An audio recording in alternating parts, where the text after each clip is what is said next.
अगदी घट्टसर, क्रीमी, मस्त असं मलाईदार दही लावण्यापासून तर ते पदार्थ तयार करेपर्यंत पूर्ण व्हिडिओ आज आपण पाहिलाय. तर जास्त वेळ न वाया घालविता लगेचच आपण रेसिपीला सुरुवात करूयात.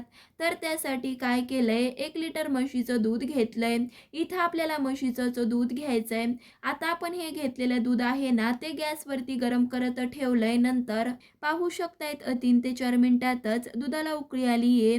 लगेचच गॅस मंद आचेवरती करायचा आहे आणि 2 ते 3 मिनिटं हे दूध उकळवून घ्यायचंय. असं थोडंसं दूध उकळवून घेतल्यामुळे दुधामध्ये काही थोडासा पाण्याचा अंश राहिलेला असेल ना, तर तो सुद्धा आटून जातो. त्यामुळे किमान 3 ते 4 मिनिटं तरी हे दूध आपल्याला आटवून घ्यायचंय. आता आपण हे दूध उकळवून घेतलेलं बरचसं कोमट करून घेतलंय. तर साधारणतः किती कोमट करायचंय, तर आपण ज्यावेळेस दुधामध्ये बोट बुडवू त्यावेळेस आपल्याला बोट बुडवता येईल एवढं कोमट करून घ्यायचंय.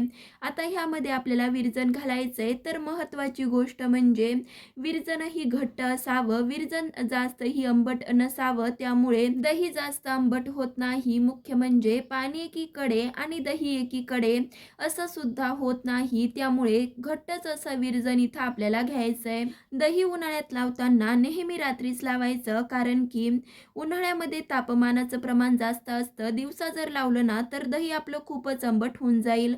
आता हे दुधामध्ये दही छान मिक्स केल्यावर झाकण ठेवायचंय आणि रात्रभरासाठी असंच दही सेट होण्यासाठी ठेवायचंय. सकाळी 2 ते 3 तास दही सेट झाल्यावर फ्रीजमध्ये ठेवलं होतं. झाकण उघडून बघू शकतायत. मस्त असं इथे आपलं दही सेट झालंय. तुम्हाला कापूनही दाखवते, बघू शकतायत.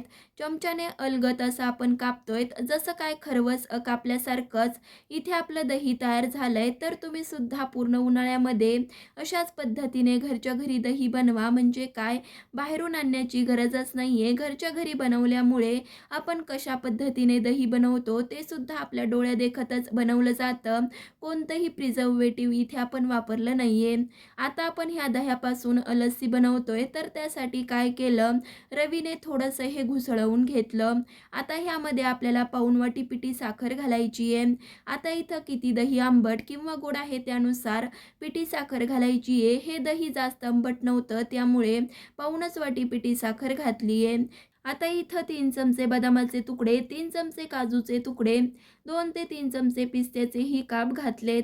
आता इथं तुम्हाला ड्रायफ्रूटचा वापर किती कमी किंवा जास्त करायचा आहे त्यानुसार कमी अधिक करू शकता. आता ह्यामध्ये काय करायचं आहे, 2 चमचे सुक्या खोबऱ्याचा कीस घातलाय आणि पाव चमचा वेलची पूड घातली आहे. तुम्हाला जर असे बारीक करून सुकामेवा घालायचा नसेल तर पूड करून घातली तरी चालेल.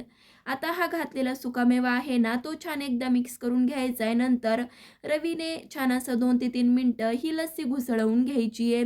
बघू शकतायत किती दाटसर आणि घट्ट क्रीमी इथे आपली घरच्या घरी लस्सी तयार झाली आहे. अजिबात मिक्सरचा वापर केला नाहीये. एकदम पारंपरिक पद्धतीने इथे आपण लस्सी बनवली आहे. तर तुम्ही सुद्धा लस्सी बनवा. मला खात्री आहे की घरच्या घरी लस्सी बनवली आहे, त्यामुळे सगळ्यांनाच खूप आवडेल. ही लस्सी आपण घरच्या घरी पारंपरिक पद्धतीने दही लावण्यापासून तर ते लस्सी बनवण्यापर्यंत पूर्ण व्हिडिओ पाहिला आहे. त्यामुळे अजिबात लस्सी बिघडण्याचं काहीच कारण नाहीये. अशा पद्धतीने बनवल्यावर अगदी घरच्या घरी परफेक्टच अशी लस्सी तुमची बनवून होईल. ज्यावेळेस आपल्याला लस्सी प्यायची आहे त्यावेळेस काय करायचं, ग्लासमध्ये लस्सी भरायची आहे आणि वरतून मस्त असे पिस्त्याचे काप घालायचेत. तर तुम्ही सुद्धा पूर्ण उन्हाळ्यामध्ये एकदा तरी ही लस्सी बनवा आणि ती कशी झाली हे सुद्धा मला कमेंट करून सांगा. अजूनही चॅनलला सबस्क्राईब केलं नसेल तर नक्की सबस्क्राईब करा. चला तर मग पुन्हा भेटूया तशाच एका नवीन साध्या सोप्या पारंपरिक रेसिपी बरोबर. तोपर्यंत धन्यवाद.